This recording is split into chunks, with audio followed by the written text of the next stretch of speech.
10h, 11h, mieux vaut le savoir.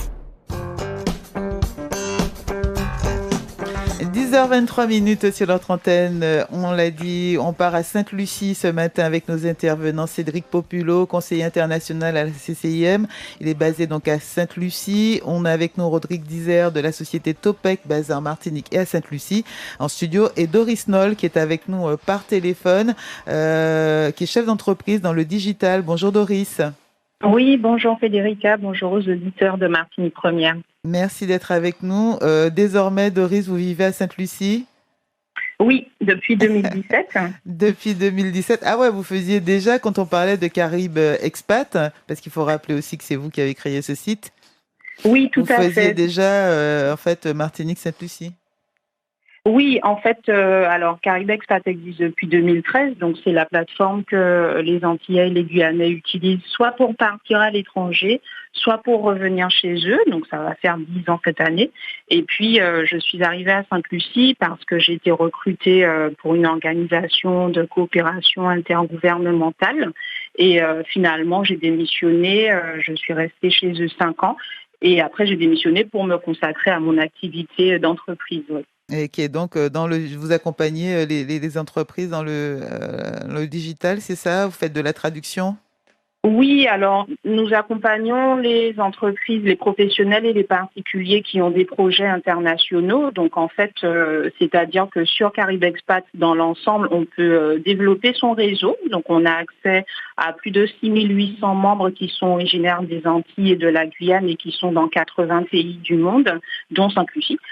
Et puis, on peut également accéder à des services, donc différents services d'accompagnement pour vraiment là passer du rêve à la réalité, on va dire, et accéder à des services concrets dans plusieurs destinations pour donner vie à des projets internationaux. Donc, si ce sont des particuliers, ça peut être différentes demandes. Par exemple, si ce sont des étudiants, nous leur trouvons des stages dans différentes îles des Caraïbes, dont Sainte-Lucie. Et si ce sont des organisations, des entreprises, nous les aidons à concrétiser leurs projets, notamment via tout ce qui est service d'interprète simultané anglais, français et espagnol, puisque c'est parfois indispensable lorsqu'on évoque des sujets techniques. Et ça se passe bien pour vous ?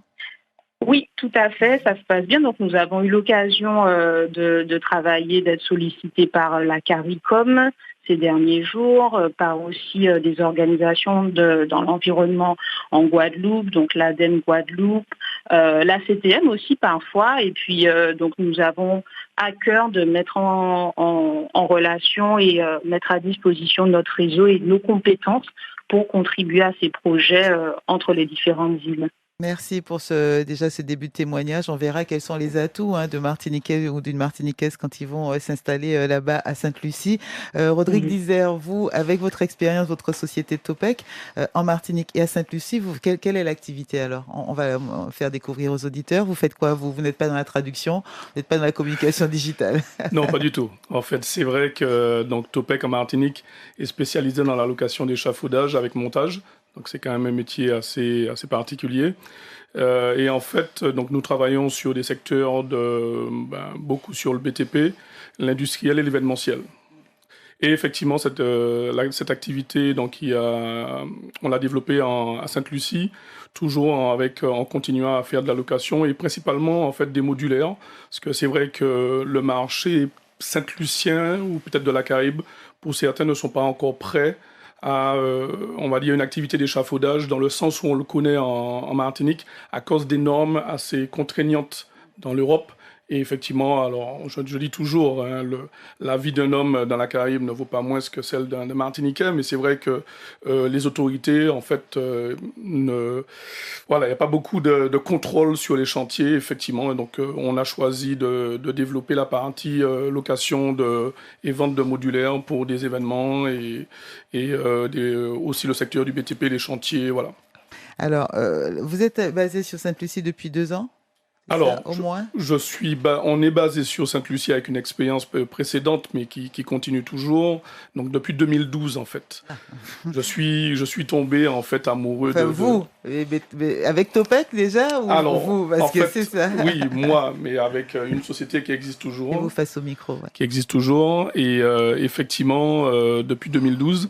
Mais si vous voulez, l'activité que j'ai développée sur Sainte-Lucie est d'abord partie d'une rencontre. Et on va dire en 1996, je découvre le festival de jazz pour la première fois.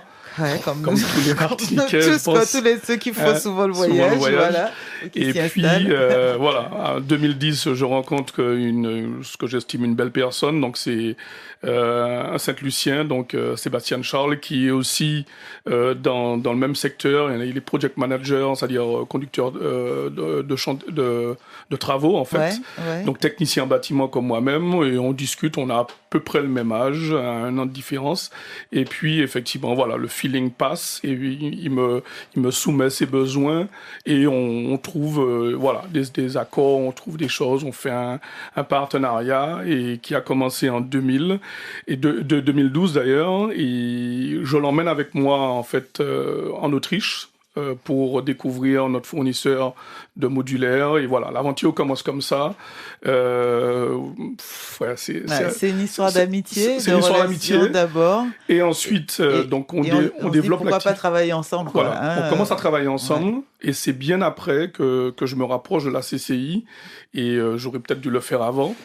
Ça aurait été plus simple, mais c'est vrai que... Et je découvre une formidable équipe de la CCI, la Team Force Export, franchement des personnes dédiées pour dédiées et à la disposition des entreprises pour permettre ce développement. Et c'est là où on commence à mettre les choses en place avec donc le volontaire à l'international en entreprise, le volontariat, on va dire. Donc le recrutement d'une jeune personne voulant effectivement nous aider à prospecter, développer, voilà. Voilà comment un peu l'activité, le démarrage d'activité se passe. Et juste, je vais préciser, c'est vrai que la rencontre avec Sébastien Charles fait qu'en fait, il a ouvert très rapidement des portes. Juste pour vous dire, hein, l'expérience, c'est que très rapidement, il parle aux autorités de Sainte-Lucie, donc ce besoin qu'ils ont pour les événements, de structurer les événements par du bon matériel venant d'Europe. Et effectivement, je veux dire, on va dire, notre entrée sur le marché s'est passée en 15 minutes. On a rencontré effectivement le ministre du Tourisme qui nous a redirigé tout de suite vers Saint Lucia Tourist Board, qui est devenu aujourd'hui Event Saint Lucia, qui organise les événements. Il leur a dit, bon écoutez, il y a un acteur qui peut nous apporter des solutions, et voilà comment les choses se sont faites. Alors, l'allocation, vous l'avez dit, de matériel pour le BTP, mais aussi événementiel, j'ai bien compris que les échafaudages, c'est pas encore entré dans la culture du BTP là-bas, mais vous êtes là sur place, peut-être aussi pour montrer les avantages. Alors, on en a fait, ils découvrent que c'est un super produit, parce qu'on en a fait avec un événement qui se fait souvent sur les plages et qui a eu plusieurs éditions sur Sainte-Lucie. Donc on a eu à fournir avec l'acteur martiniquais, on a eu à fournir des échafaudages. Donc ils ont vu ce que c'était vraiment les échafaudages européens. Ouais. Donc c'est un super produit, sauf que bon, ça a un coût. Et ce coût-là, aujourd'hui, ils ont des solutions, on va dire, un peu moins coûteuses, mais bien sûr plus risquées. Mais bon, ils bon comme ça, donc on a fait comme ça. Pour l'instant, il fonctionne encore comme ça. Voilà. Mais bon, mais c'est bien qu'ils découvrent. Voilà. Et donc, du coup, vous êtes plus sur l'événementiel aujourd'hui, et donc toujours avec ce principe de louer du matériel. De louer du matériel, donc des modulaires, sanitaires, des bureaux et on travaille donc depuis 2013, on travaille pour le festival de jazz à Sainte-Lucie. Et beaucoup d'événements comme le carnaval, enfin tous les événements, quoi. Dessus. Vous avez des concurrents martiniquais là-bas? Vous êtes seul à être sur ce secteur? Non, je n'ai pas de connaissance de concurrents martiniquais là-bas. Ouais. Donc il a vraiment fallu y aller déjà. Cette rencontre, comme vous l'avez dit, c'est votre cœur d'activité quand même ici en Martinique. Et là, vous avez un champ. Et on l'a exporté aussi, donc on a travaillé à la Grenade, on a travaillé aux îles Vierges britanniques, on a travaillé sur la Dominique, et en fait... avec cet associé Saint-Lucien. C'est ça. Et en fait, il m'a appelé hier soir pour me dire qu'ils ont besoin de nous sur Saint-Vincent. Très belle histoire, très Merci. belle aventure et très belle histoire que vous nous contez là. On reviendra dans quelques instants. Je vous redonne la parole dans quelques instants et puis vous nous direz aussi si justement, moi par exemple, qui ai une activité, est-ce que je peux y aller avec cette belle présentation que vous avez faite déjà aussi de l'apport, de l'accompagnement de la CCI. Est-ce C'est qu'on ça. peut y aller, voilà, vraiment s'installer à Sainte-Lucie? 10h32 minutes. MVLS.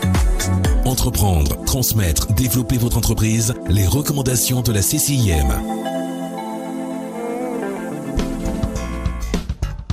Et vous l'avez entendu, on a deux témoignages, deux exemples, de Rodrigue Dizer et Doris Noll qui sont installés à Sainte-Lucie avec leur activité et qui se portent bien. On va donner la parole à Cédric Populo, conseiller international à la CCI de Martinique, chargé donc de ce bureau de la CCI donc à Sainte-Lucie, qui accompagne les entreprises martiniquaises dans leurs projets. Petit mot quand même sur Sainte-Lucie, parce que c'est vrai que pour beaucoup, Sainte-Lucie, c'est l'île d'à côté, c'est le festival de jazz, mais bon. Alors, un petit mot sur Sainte-Lucie. Donc, on va la resituer géographiquement parlant. Ouais. Sainte-Lucie, c'est situé à environ une quarantaine de kilomètres au sud de la Martinique, 1h30 de navigation à peu près au départ de Fort-de-France. Une petite anecdote, Sainte-Lucie a été 7 fois française et 7 fois anglaise, et ça se voit encore. Donc bon, déjà dans la pratique du créole, c'est-à-dire qu'ils ont un créole qui est quand même très proche du nôtre.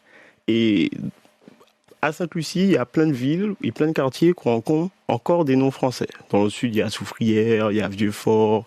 Dans le nord, on a Bonne-Terre, on a Le Morne, on a Sans Souci. Donc, comme vous voyez, il y a encore des grandes traces de l'héritage français dans le nom des quartiers et des communes. Donc voilà, bon, après des petites informations clés, comme je pense qu'on le sait tous, la capitale de Sainte-Lucie, c'est Castries.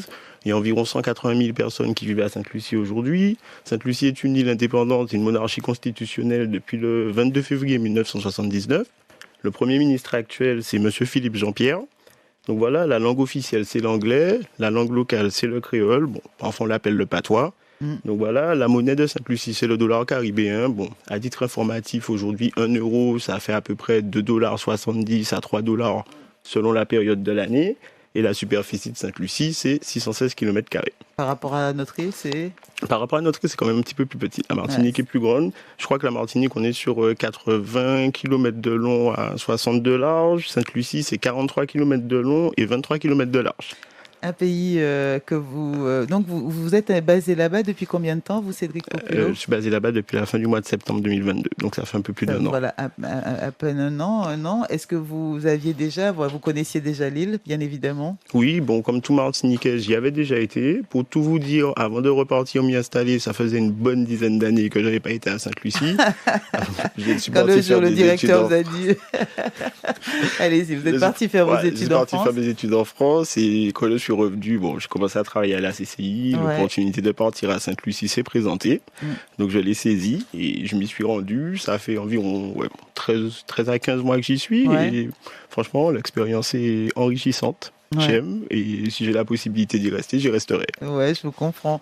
Vous avez comme ça, je dirais, on va dire dans votre portefeuille, entre guillemets, combien de Martiniquaises d'entreprises que vous accompagnez ou que vous avez accompagnées? Alors est-ce que c'est un accompagnement sur le long? Alors, Sainte-Lucie est quand même la première destination d'export des entreprises de la Martinique, puisque c'est une destination qui est relativement safe, du fait de sa proximité géographique. Il y a des différences culturelles, mais on a quand même une culture caribéenne qui est présente. Donc voilà, c'est-à-dire que l'export à Sainte-Lucie est quand même moins effrayant, plus rassurant et les barrières sont moindres. C'est à côté. Exactement, c'est à côté. C'est-à-dire que je pense que les entreprises ont quand même moins de mal à exporter à Sainte-Lucie qu'à exporter en Chine. Les barrières de l'export en Chine, on va dire, vont quand même être plus présents, que ce soit géographique ou également culturel. Alors que Sainte-Lucie, c'est à 1h30, on a la possibilité de s'y rendre. Si jamais il y a quelque chose qui ne se passe pas bien, ça reste 1h30 de navigation. Il y a plusieurs moyens d'y arriver. Malheureusement, l'aérien devient un petit peu compliqué en ce moment. Il y a tout d'ailleurs. Parce que, je veux dire, même le bateau, avant, il y avait, je trouve que les rotations ne sont plus les mêmes. Je dois y aller là. Non, c'est du jeudi au lundi, du vendredi au samedi, au dimanche. Je pense que Doris et moi, on est dans la situation. C'est 7h30 ou 23h. On a tous des problèmes là en ce moment. Mais exactement. Bon. Mais on va dire qu'on s'y fait. Ouais. Avant de parler des chiffres et tout, quand même, juste vous là, aujourd'hui, est-ce qu'il y a beaucoup C'est quoi? C'est 50, c'est 100 Martiniquais, c'est villes Martiniquais, c'est 200 Martiniquais, à peu près Martiniquaises. Alors, je pense que depuis le début de l'aventure, on a dû quand même accompagner une bonne cinquantaine d'entreprises. qui ont des projets export à destination de Sainte-Lucie, que les projets aient abouti ou pas, parce qu'il y a des fois, il faut savoir que l'offre ne correspond pas, ou le marché n'est pas forcément intéressé par l'offre. Donc voilà, mais c'est-à-dire que Sainte-Lucie est la première destination d'intention de projet export de la CCI. Super. On va revenir tout à l'heure sur les secteurs clés. Vous allez pouvoir nous les présenter, peut-être justement nous encourager. Il est 10h37 minutes. Si vous aussi, vous avez fait cette expérience avec Sainte-Lucie, soit de monter un business, soit d'avoir l'idée justement, parce que on parle là de sociétés installées. Maintenant, il y a aussi tout ce qui est, je vais dire, non officiel en commerce, de tout temps. Moi, je sais qu'il y a des valises. Qu'il y a des gens qui achètent des t-shirts, qui achetaient des débardeurs. Je me rappelle à l'époque des débardeurs filets. Combien de Martiniquais allaient et en ramenaient, et puis qui s'échangeaient ou qui revendaient comme ça certains produits.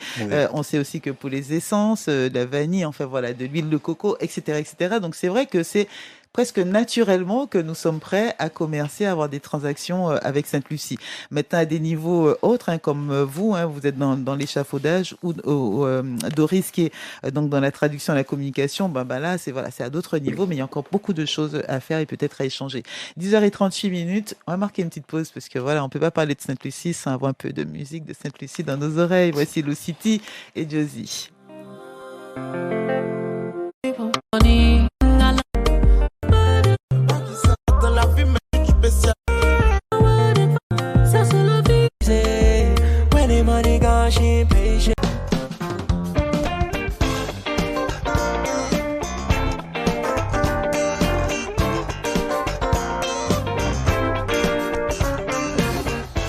h 42 minutes et on est à Sainte-Lucie, comme on le disait, avec la CCI de Martinique, mais aussi avec Rodrigue Dizère, Topec, avec Doris Noll ce matin et avec Cédric Populo. Alors, Cédric, évidemment, quand on parle de Sainte-Lucie, on pense tourisme, en tout cas pour nous les Martiniquais. Exactement, on pense tourisme, effectivement. Le tourisme, c'est le secteur qui contribue le plus au produit intérieur brut de Sainte-Lucie, entre 18 et 20% carrément, donc ça veut dire que c'est quand même très très impactant. Sainte-Lucie dépend beaucoup de son tourisme. Et c'est pour ça qu'on dit d'ailleurs qu'ils sont beaucoup plus forts que nous, même si exactement, on va dire qu'ils ont un petit accueil qui est quand même plus développé, et étant donné que ça impacte énormément leur produit intérieur brut, donc effectivement le gouvernement a axé le développement du tourisme à Sainte-Lucie. Depuis toujours. Depuis toujours. Moi, ce que j'aime bien, c'est quand il y a des meetings politiques, les gars, ils vous disent, il faut faire du tourisme. Il faut, le voisin à côté, si ton voisin vend des coquillages, soit vend de la vannerie, s'il fait du poulet, toi fait des jus, c'est carrément dans leur discours. Exactement. Et Sainte-Lucie a beaucoup souffert, justement, pendant le Covid, de cette fermeture de l'île. Pendant 2 ans, ça a été très, très particulier pour eux. Et ils ont réouvert, si je ne me trompe pas, un peu avant le carnaval de l'année dernière. Ouais. Donc, c'est là vraiment que l'île a recommencé à vivre. Donc, voilà. Et bon, bien sûr, le carnaval de l'année dernière, ça a été quelque chose. Bon, je n'y ai pas participé parce que je n'étais pas encore là-bas. Mais c'est reparti, en tout cas. C'est reparti. Il y a eu le festival de jazz cette année qui a été, je pense, également un très, très, très grand succès. Il faut savoir que les Martiniquais se sont déplacés en masse. Ils faisaient partie de la population étrangère la plus présente. Ils étaient aussi en manque. Je ne sais pas si on peut dire ça, mais ils se sont déplacés. Est-ce que justement, quand on parle de tourisme, il y a des Martiniquais qui s'investissent, qui ont des entreprises touristiques là-bas? Est-ce qu'on est juste le bon client? Le tourisme, c'est tenu par contre par les Sainte-Luciens, nous sommes les bons clients, ou est-ce que nous aussi, on exporte notre activité dans le tourisme là-bas? Alors, est-ce que vous en avez repéré? J'ai pas repéré. Dans les 50 entreprises que vous avez accompagnées, aucune sont dans le secteur du tourisme. Non, il n'y en a pas dans le secteur du tourisme, beaucoup dans le secteur du service, parce qu'il faut savoir que Sainte-Lucie, c'est une économie qui est très tertiaire. Donc voilà, effectivement, le tourisme rentre dans le segment tertiaire. Après, on a également énormément de services financiers aussi à Sainte-Lucie. Il faut savoir que Sainte-Lucie, c'est également une destination où il y a énormément de ce qu'on appelle GBS, Global Business Services. Donc ça veut dire que ce sont des services qui sont exportés, par exemple les call centers et tout ce qui s'ensuit sont quand même... Ah non, donnez-moi des exemples parce que nous, on ne va connaître ça. Des call centers, c'est juste que ça ne nous concerne pas parce que étant donné qu'il y a la différence de langue, ce sont des centrales d'assistance téléphonique. Exactement, ce sont des centrales d'assistance téléphonique. Donc étant donné qu'il y a la barrière de la langue, je suppose que c'est de l'assistance téléphonique plus pour l'Amérique du Nord que pour les départements français d'outre-mer, Martinique, Guadeloupe, Guyane. Donc voilà, ça c'est l'un secteur. Et puis il y a le secteur de l'immobilier aussi. Donc également tout ce qui est construction, de bâtiments et tout ce qui s'ensuit. C'est l'un des secteurs porteurs également de Sainte-Lucie. Mais les Martiniquais, ils vont faire quoi là-bas là? C'est quoi les activités? Dans quel secteur ils s'y mettent? Apparemment, je sais ce que fait Doris Dole, je sais ce que fait Rodrigue Dizer, mais bon... c'est beaucoup 50... dans le service. Dans le service, mais quel type de... Alors, les call centers? Ah non, c'est ça, donnez-moi un exemple. Alors, pas forcément les call centers, il y a plein de types de services, hein, c'est-à-dire que, comme il y a Monsieur Dizer dans tout ce qui est là... c'est la location de matériel. La location de matériel, même Madame Noll dans la proposition de services digital, d'accompagnement. Donc voilà, en fait, on est plus dans le service que dans les produits. Il y a également, par exemple, des entreprises qui travaillaient dans l'affichage digital, qui ont essayé de s'implanter à Sainte-Lucie. Donc voilà, c'est vraiment beaucoup de services. On va proposer beaucoup de services, puisque il y a un peu moins de barrières à l'entrée avec les services qu'avec les produits. Ah bah oui, mais ça c'est un bon élément déjà là. Exactement. Pour moi qui a envie de... Rodrigue? Oui, alors je connais aussi des exemples, puisque il y a, si je peux la citer, Riquette Bonne-Smith, qui est une Martiniquaise, effectivement, qui a une boulangerie, pâtisserie à Sainte-Lucie. J'allais en parler, parce que il y a quand même le Made in French, la pâtisserie boulangerie. Je connais Dominique Bergeron, qui fait de la scène et qui installe, donc qui travaille dans l'événementiel. Ouais. Bon, il y a plusieurs exemples comme ça. Donc, il y a des acteurs martiniquais. Et puis, je pense que aussi, on va dire, ceux qui ont permis l'acheminement de matériel depuis la Martinique, c'est-à-dire le transport maritime. Merci. Donc, les bateaux de la Martinique, ils sont aussi un petit peu acteurs dans le tourisme, puisqu'effectivement, ils permettent de transporter les passagers qui, eux, sont la clé de voûte, en fait, c'est un des gros acteurs. C'est un des gros acteurs, on va dire. Les échanges interîles. Les échanges interîles, c'est important. L'agriculture. Oui, l'agriculture et les produits agro-transformés. Donc, tout comme nous, on fait des condiments. À Sainte-Lucie, il y a également des condiments. Le condiment le plus connu, si on peut le citer, c'est les sauces Baron, qui d'ailleurs sont également présentes en Martinique, dans certaines de nos grandes surfaces. C'est le truc qu'on trouve maintenant, depuis Trinidad, de partout, voilà, dans les Caraïbes. Donc ça, c'est un exemple de produit agro-transformé. Il y a également le rhum, comme on l'a dit, qui a été cité, Sainte-Lucia distilleuse. Ouais. Donc voilà, donc tout ça, ce sont des produits agro-transformés qui font partie de l'agriculture et tout. Alors, aujourd'hui, pour s'installer là-bas, alors Doris, peut-être que vous souhaitez rajouter un petit mot sur tout ce qui se dit là. Excusez-moi, j'ai oublié d'appuyer sur le bouton. Oui, je... Compléter, alors, si vous souhaitez compléter. Oui, en fait, ce qui est important de savoir aussi, c'est que, en fait, une personne de Martinique ou même de Guadeloupe peut venir à Sainte-Lucie 15 jours avec une carte nationale d'identité française valide.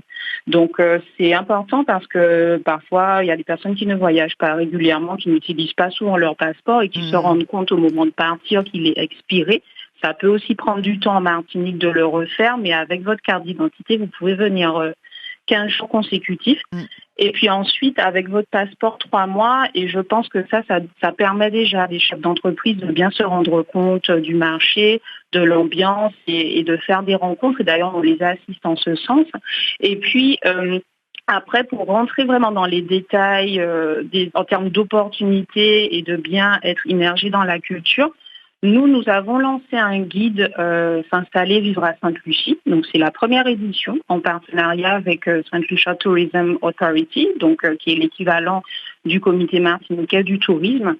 Et dans ce guide, vous avez en une centaine de pages à peu près 200 adresses clés et structures incontournables pour venir découvrir l'île, faire des rencontres professionnelles aussi, du réseautage, pour vous y installer, pour devenir résident, pour investir, enfin vraiment un guide avec une dizaine de chapitres pour tout savoir sur l'île de A à Z.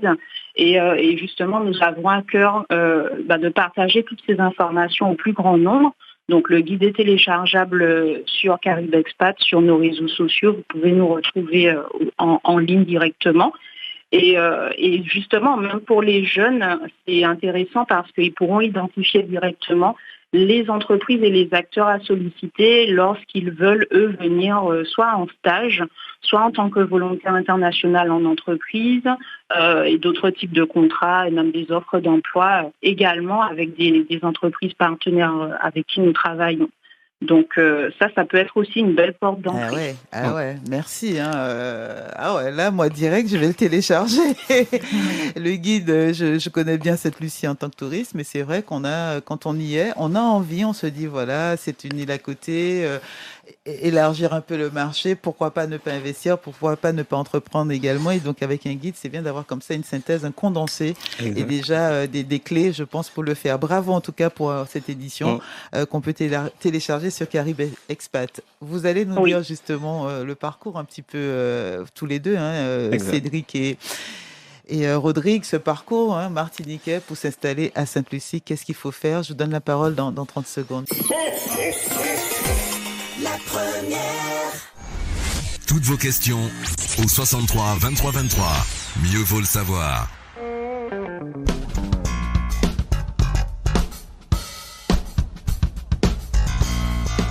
10h52 sur notre antenne. Alors, c'est beau à entendre tout ce que vous dites, mais voilà. Est-ce que c'est facile? Comment fait-on quand on veut s'installer à Sainte-Lucie? Alors, il faut savoir qu'en plus du guide téléchargeable de Doris sur son site internet, la CCI est également une force et accompagne les entreprises dans leurs projets d'export à destination de Sainte-Lucie. Comme je le disais, ça peut être une porte d'entrée sur la Caraïbe. Ouais. La proximité géographique en fait une destination entre guillemets sécure, safe si on peut le dire. Il faut savoir que la CCI peut également vous fournir des fiches sectorielles sur les différents secteurs d'activité de Sainte-Lucie, qu'il y a également des aides financières que vous pouvez mobiliser de la part du ministère des Outre-mer. Et il faut savoir qu'on organise également une mission de prospection à Sainte-Lucie à la fin du mois de février. Donc ce sera du 25 février au 1er mars. Excusez-moi. Vous pouvez aller sur le site de la Chambre, les informations y figurent. Ça veut dire, non mais avant, ça veut dire quoi cette mission de prospection? Quand vous dites ça au public qui nous écoute ce matin, on organise, c'est quoi là? Alors, ça veut dire quoi? Ça veut dire que si jamais vous êtes déjà intéressé par le marché saint-lucien, que vous avez envie de pouvoir bénéficier de rendez-vous qualifiés, donc avec des prospects qui vous correspondent, que vous avez envie de rencontrer effectivement les institutionnels de Sainte-Lucie, donc tout ce qui est agence gouvernementale, que ce soit Invest Saint-Lucia, Export Saint-Lucia, la Chambre de commerce de Sainte-Lucie, effectivement, ce sont des personnes que vous pourrez rencontrer. Donc cette mission de prospection va vous donner une belle vue sur l'écosystème des entreprises de Sainte-Lucie et également va permettre de pouvoir confronter votre offre et de voir comment votre offre réagit au marché. C'est-à-dire que du 25 février au 1er mars, je pars avec la CCI à Sainte-Lucie? Allez-y, il n'y a pas de problème. Non, mais je suis entrepreneur, j'écoute ça ce matin et je pars. Vous pouvez vous rapprocher de la Chambre. Ouais. Vous allez remplir des documents, des profils de compagnie. Donc, on va vous interroger pour savoir quel type de prospect vous voulez rencontrer, quel type de rencontre vous voulez faire. À ce moment-là, on va essayer de vous mettre en relation, de faire de la mise en relation avec des prospects saint-luciens qui correspondent à vos attentes. Et à partir du 25 février, on part avec des conseillers de la CCI en mission de prospection sur place et vous allez pouvoir rencontrer, comme je l'ai dit précédemment, les rendez-vous en question et des institutionnels. C'est important, Rodrigue, de ne pas y aller tout seul? Oui, c'est important. C'est vrai que j'ai été seul. J'ai eu de la chance de rencontrer, on va dire, la bonne personne. C'est vrai qu'il y avait un feeling. Mais ça aurait été plus simple que je sois accompagné de la CCI dès le départ. C'est la même formalité? C'est le même parcours d'étape ou pas? Par rapport à la Martinique, je dis toujours, le conseil que je donne, premièrement, une société une entreprise se crée avec d'abord un juriste. Pas forcément un expert comptable, mais d'abord un juriste qui va créer les statuts. Donc ça se fait pareil à Sainte-Lucie.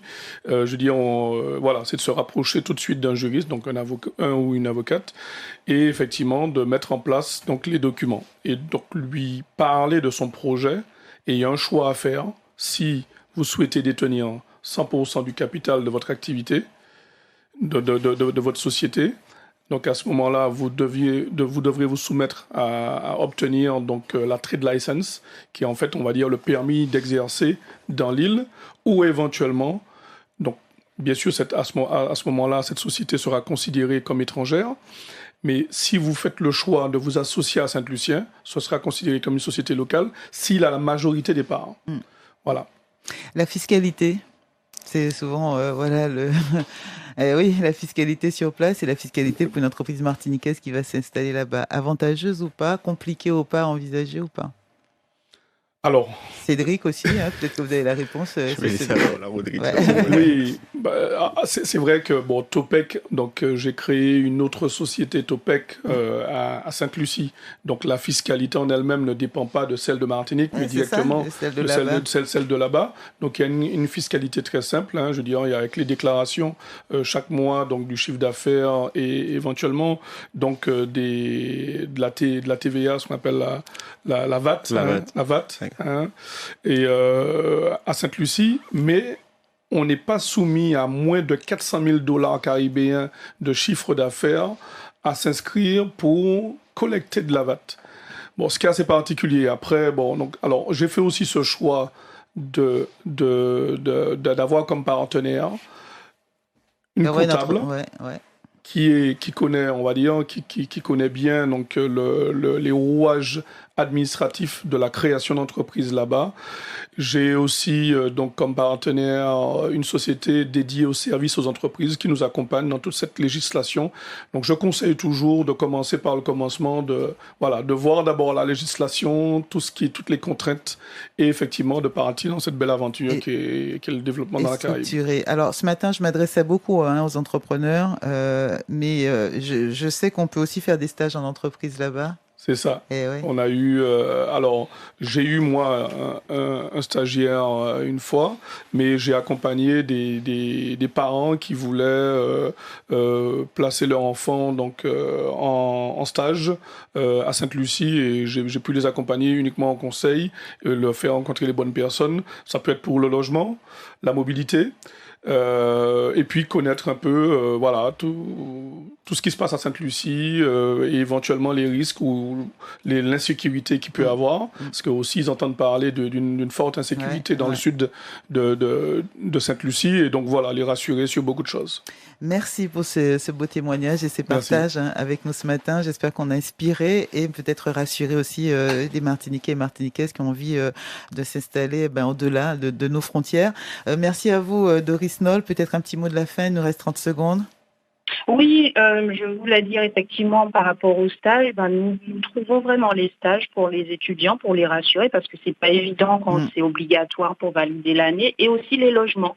Nous sommes sur place, donc nous faisons les recherches pour les logements et ça se passe très bien, et nous avons justement 2 stagiaires qui arrivent bientôt avec un profil ingénieur en environnement. Donc les entreprises de Sainte-Lucie sont assez friandes et accueillante de ce type de profil. Merci. On tape Caribe Expat, tout simplement, pour retrouver toutes ces informations. Et surtout, moi, je cours télécharger ce guide S'installer, vivre à Sainte-Lucie. Merci beaucoup. À bientôt sur l'antenne. On va garder le contact et peut-être mettre en valeur ces entreprises et ces Martiniquais qui sont sur place. Rendez-vous, Cédric, du 25 février au 1er mars. Je pars avec vous. Voilà, dans cette mission de prospection. Je vais prendre mes vacances pour découvrir d'une autre façon Sainte-Lucie. Merci à vous d'être venu aujourd'hui. Très bonne journée. Merci aux auditeurs.